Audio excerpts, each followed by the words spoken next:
In this video I will show you how to change accounts in eFootball. So let's get right into the video. First of all, you need to click on Extras in the top right corner. And now from here click on Support. Once you did that, you need to go to Services and Info. Now from here click on Delete User ID. Now click on I agree to the above, and after that on Next. And now click on Request. Once you did that, you will go to here. Now from here, click on the 3 lines in the bottom right corner.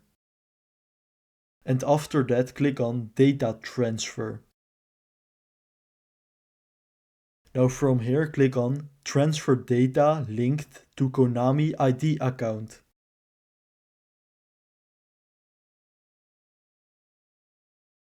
And once you did that, click on the red box.